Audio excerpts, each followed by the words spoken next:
Japan imported more than 25 million tonnes of New South Wales coal last financial year, 1.5 million of that from Wambo Mining west of Singleton. Wambo's major shareholders, Sumitomo, are looking to double production next year. Sumitomo's managing director, Michio Okudaira, says the Gulf War has made Hunter coal more appealing. When you look at the long-term point of view, this area's importance is no doubt getting more deeper. Mr. Okudaira stresses that supplies have to be reliable to overshadow the uncertainty of Middle East oil. A team of Sumitomo directors was in the Hunter for the opening of the $1.5 million Hales Crossing Bridge. It will cut 3 kilometres from the trip between Wambo to Mount Thorley and also means coal trucks can avoid travelling through Warkworth. For the last 20 years, the trucks have rattled through the town at the rate of 1 every 4 minutes.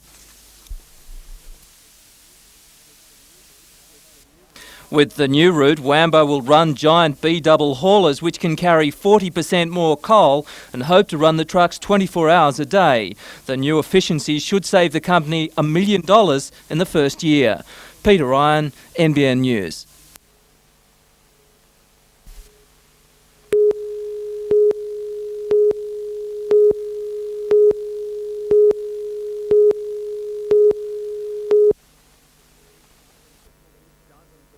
Dozens of police converged on Dairy Farmers Corner in the West End following reports of a gunman going berserk on Hunter Street at about 4:30. Witnesses told police the man's car had run into the back of another vehicle at traffic lights, where he had then opened fire on the woman at the wheel.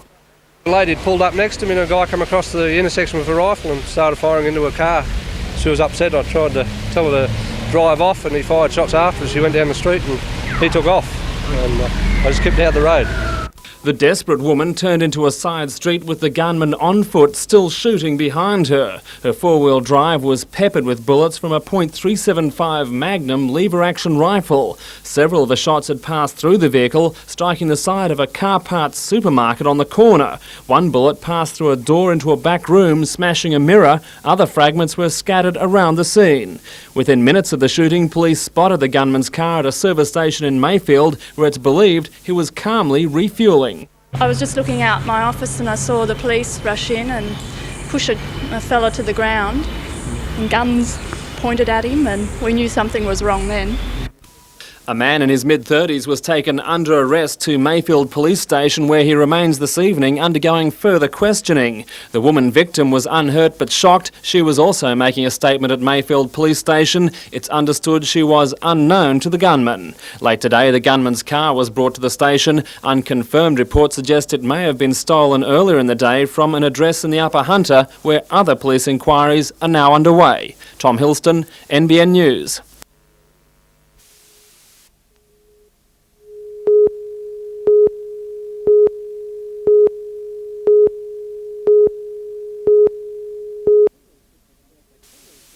The Kiwis hit the surf at Merewether today with one thing on their minds, notching their first win in the history of the Trans-Tasman Test Series. This weekend we hope to do a lot better. We know that you only have to win half the events to win the contest, or just over. In the past we've probably only won a quarter of the events, and we aim to improve on that. And despite their modest record, the New Zealanders believe they have the talent to worry the star-studded Australian squad.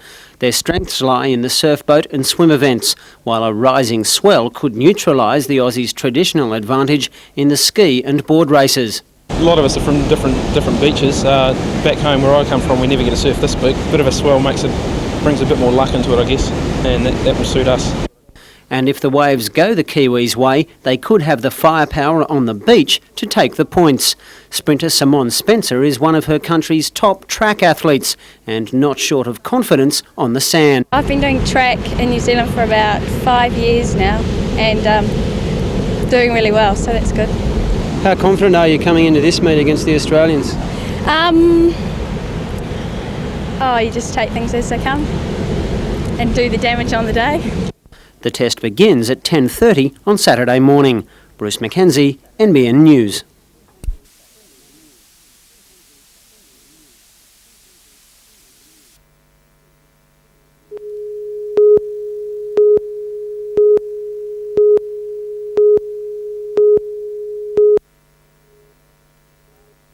2NX has been floundering at the bottom of radio ratings. The last 3 surveys show a declining audience, down by a percentage point to just 8.9.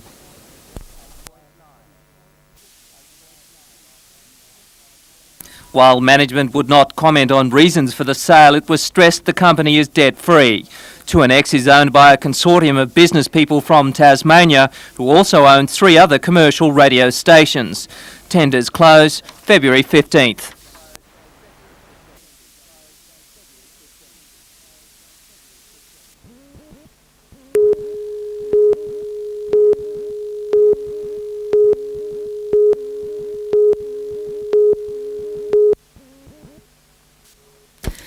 The rank and file were told results of meetings with Electricity Commission management, but there was no news over voluntary redundancy packages for Liddell State miners in the Upper Hunter.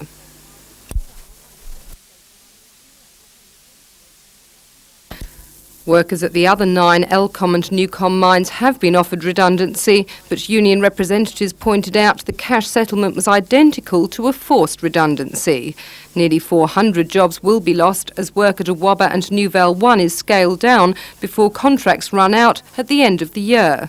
More than 250 redundancies must be accepted in order to relocate those miners to other collieries in the group. After much discussion, miners voted to continue a union policy of transferring only in order of seniority. The miners heard their legal challenge, claiming legislation must be passed to authorise the sale, is now underway, though it was believed only a 50% chance of success exists. And they were told that there have been no bids for the group of mines so far.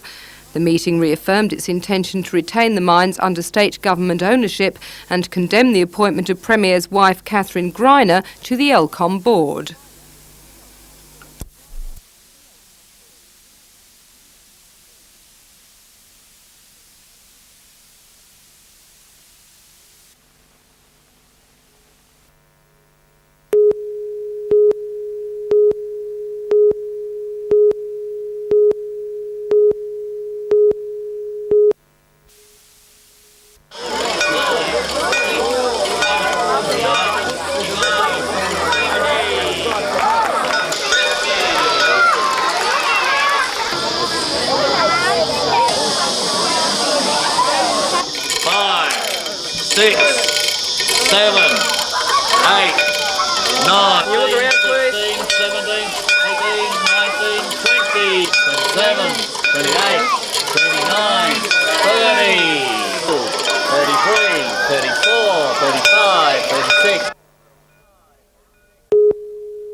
Australian super sedan champion John Pine is on a roll from his test victories against the Yanks last week. However, tomorrow night he can expect some stiff competition, this time from his national teammates.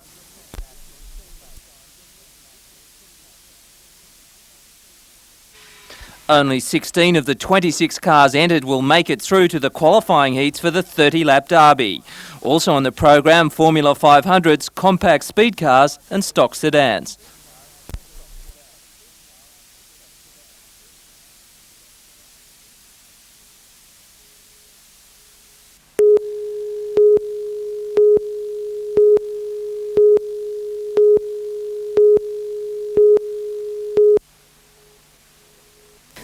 Stockton residents know what they want: Newcastle's 2 bicentennial ferries to remain on the harbour. Today they crowded aboard the Shortland, promising to fight moves to transfer it to Sydney. State Transit has leased the smaller wooden-hulled Marinda 2 as its replacement, but maritime unions claim it's unsuitable and have refused to man it. When the news came that Transport Minister Bruce Baird had directed it be trialled only as a charter vessel, it was thought to be a back-down, but his statement was carefully worded. The Shortland, the standby vessel for the Stockton ferry service, will not be transferred to Sydney until a suitable replacement vessel has been found. State Transit is still maintaining the Marinda is the perfect replacement vessel, and a trial on the harbour would prove it. But member for Newcastle George Keegan says that's rubbish. In the short term, yes, the Minister's put the whole matter on hold. He's told me that nothing's to proceed. He's aware of the safety issues I raised, And as far as I'm concerned, that's where the matter stands right now. But if it's a sneaky way to try and introduce it to the Stockton route, well then I will totally oppose all the way, because I just don't believe the ferry is satisfactory or good enough. Residents, though, remain wary, saying it's all been an expensive bungle. We've been told a lot of half-truths, and you can rationalise any argument if you got a glib tongue. But we've been getting our information pretty right, and we've been not been taken in by it at all. 2,000 signatures were collected in just a few hours over the weekend. Today, shoppers in Newcastle were keen to add their names. Me with arthritis, I couldn't get up those steps, and all you need a proper, lovely ferry like we got. We'll fight to keep them. Well, we figure it may be a little two-faced at this stage, and we're trying, keeping up our strength, and we'll continue the fight until it's definitely 100% sure that the two ferries will not leave Newcastle Harbour.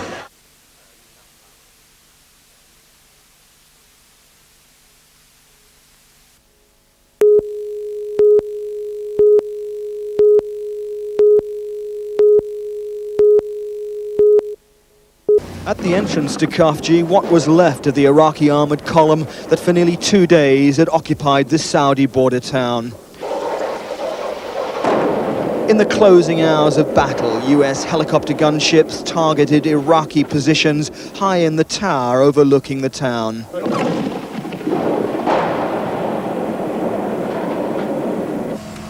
But this was a Saudi victory. And in the early hours of the morning, the night sight camera revealed hundreds of Saudi National Guard troops and armoured vehicles pouring into the beleaguered town. For the Saudi troops, their first battle experience had come in the retaking of one of their own towns, not the liberation of Kuwait. This was the first time that the Saudi forces have moved against an enemy force. This is the first major battle for the Saudi army, and they've acquitted themselves terribly well. According to the Saudi commander, the three-pronged attack on Kafji was an act of desperation. I think it was suicide mission for them. Saudis claim more than 40 tanks and vehicles destroyed in 36 hours of fighting. US estimates put the number of Iraqi dead at over 200, while the Saudis say they killed only 30 enemy troops. This afternoon, they came across their own dead. But in a day and a half of fighting, the Saudi military were admitting to only 8 dead and 4 injured. Heavy armour rolled through the town, securing not just Kafji itself, but the 12-kilometre road to the border. And in the aftermath of the fiercest fighting of the war, 2 missing Marines emerged safe today. I was worried, but I mean, you can't be in a situation like that and not be scared. But the main thing we were worried about was doing the job and getting out of there. Some of the 500 Iraqi prisoners claimed to have been captured by the Saudis were being treated before being moved back behind the front lines. Peter Sharp, News at 10 in Kafji. As skirmishes continued in the border area north of Al-Kafji, Allied commanders were looking westwards to the large-scale troop movements which had alerted them to the possibility of another more significant Iraqi attack. But on the road, the convoys, reported as stretching for miles, present an easy target. He would have been better moving at night, moving his tank forces in a more dispersed formation. But as it is at the moment, of course, he's lining them up somewhat like a turkey shoot. American A-10 tank busters are designed specifically for this type of action, their value lying in the power of their weaponry. But details of Allied air operations today have remained sketchy. It's believed some 300 extra missions have been flown. But despite repeated questioning, senior officers remained guarded on details of targets and on reports of Iraqi troops massing for an offensive. We do observe movement. We do not necessarily conclude from that there's any major action about to happen. We watch that obviously very, very carefully, and we have superb resources to track what the enemy is up to. I'm not aware of, as I said earlier, troops actually on the border. There is evidence of concentration, and it's probably best to wait to see how events turn out. For these men, the war is over. Iraqi prisoners fished from the chill waters of the Gulf, exhausted and defeated, now aboard a US Navy ship. In total, 86 Iraqi sailors were captured after a sea battle with British and American warships in the northern Gulf. Some prisoners were still wet and shivering from their experience, though doctors said most were in good shape. Despite being blindfolded and hand-tied for security, the Iraqis expressed surprise at their treatment. They expected to be beaten and abused, and actually we've treated their wounds and tried to take care of them. They were rather surprised by that. American and Kuwaiti interrogators believe some of the Iraqis were trying to flee to Iran to escape the Allied bombing of their naval bases. Sure, they are losing the war and they want to escape to save themselves and their weapons. Some even carried papers from senior officers ordering them to head for Iran. Allied sources suggested this could mean Iraqi commanders working against their president. Certainly these men had been told by Saddam that the Americans would torture and kill them. Jeremy Thompson, News at 10 in the Gulf.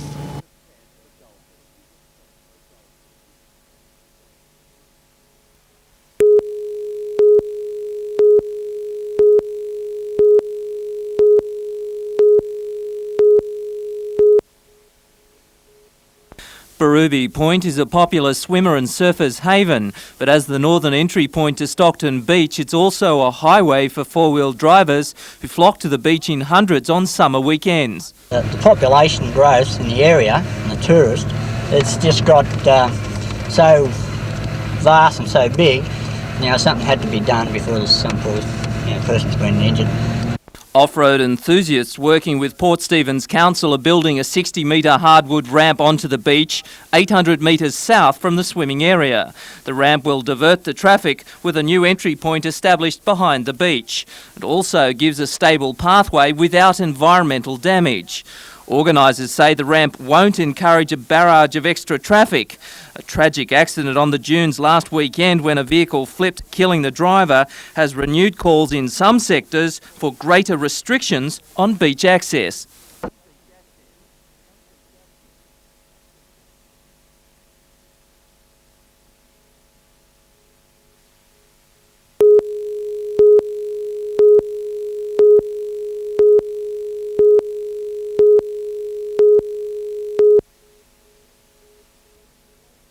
Chanting slogans that have become familiar catch cries, the Hunters' peace groups were joined by concerned individuals in a vocal march.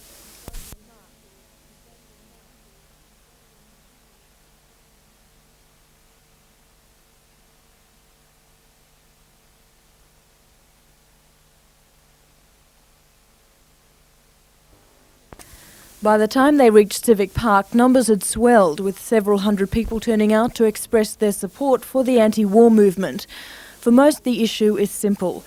They believe that war won't solve the Gulf crisis and that despite the rhetoric from both sides, the battle is more than just for the liberation of Kuwait. To me, greed is at the bottom of this, the bottom of the whole thing. Several identities addressed the gathering, including Senator Paul McLean, the Australian Democrats' spokesman for defence. Eventually, when a war finishes, people get around tables and they resolve the differences.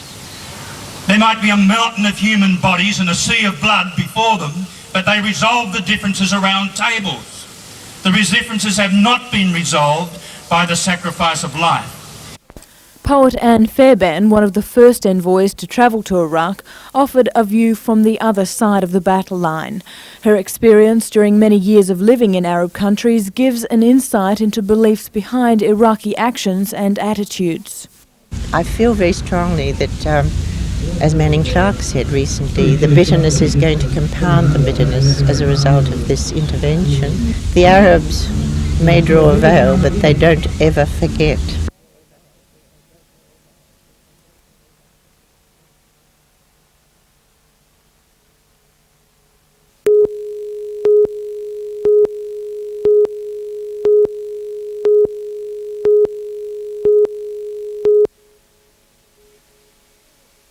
Concern of the future of the site began when the federal government decided to sell the property. Residents hoped the old cottage would be demolished and the land turned into a community park.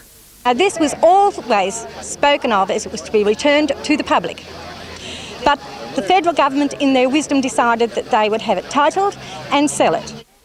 It was bought by a Sydney businessman who wants to build 9 two-bedroom units on the site, but locals are more determined than ever to stop development going ahead. 200 people attended a public meeting today to decide on a course of action. As you can see by the demonstration of people here today, we are all objecting to it. The group will ask Council to preserve the site for local residents and ask the State Government Parkland and Heritage Fund for assistance.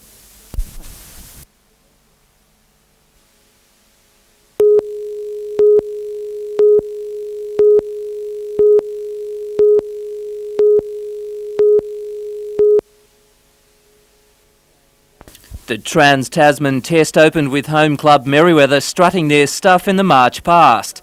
Out in the water, huge 2-metre plus waves pounded the surfers, but Aussie stars Darren Mercer and Brad Stokes took control in the board rescue event. Beach, that's beautiful surfing by Stokes and Mercer for Australia. There's a big surge there too, so it's going to get interesting during the afternoon. The boats are going to be good to watch. The Bulli boat crew representing Australia didn't even get a look in. Being pushed back, the sweep's lost his oar. He's broken it. He's broken it in half now. That's really going to be a hassle for the Bulli crew. They eventually conquered the shore break and raced home for a creditable second. The big sea shocked the Australians in the ski race too, but the green and gold was flying in the rubber duckies. They're up now. Have a look at that IRV. Up and over the top they go. The world's fastest man on sand, Darren Peters, took the beach sprint and the board paddle was a photo finish for an Aussie win. More carnage in the Ironman with the Kiwis washed out of contention. Queenslanders Mewett and Stokes made it a two-man event battling the mountainous waves, with Stokes taking the glory. Australia won 20 of the 23 events, reclaiming their Trans-Tasman trophy for the 7th consecutive time. Newcastle Surf Lifesaving was a winner too, with a $5,000 cheque from NBN to continue their good work.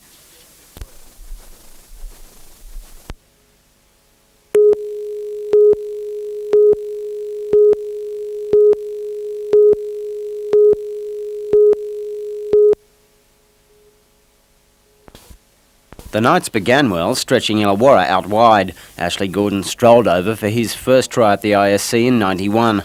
The Steelers were quick to hit back though, chinking half John Simon, making it look easy. Newcastle continued to throw the ball around and it paid dividends for blockbusting centre Jeff Doyle.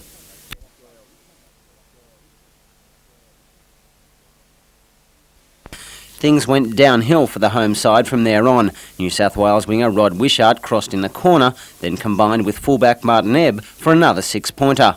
The Knights rallied through Sam Stewart. But it was too little too late. The Steelers running out winners 22 points to 14. Bruce McKenzie, NBN News.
Years ago, Helen Strutt had an idea to set up a group for children aged between 6 and 8 years of age. Today that became a reality as the scouting movement officially recognised the Joey Scouts. Well, we feel that the community need is there. There's very little for 6 and 7-year-old children to do, and I think that it's something the Scout Association ought to be involved in, as we are one of the most recognised youth working groups in the community. So we have Joey Scouts. So why has it taken so long to get off the ground?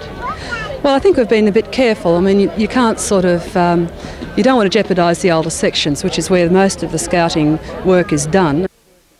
Already around 200 hunter youngsters have become joeys, and although their activities are less adventurous than their older counterparts, they still manage to have just as much fun.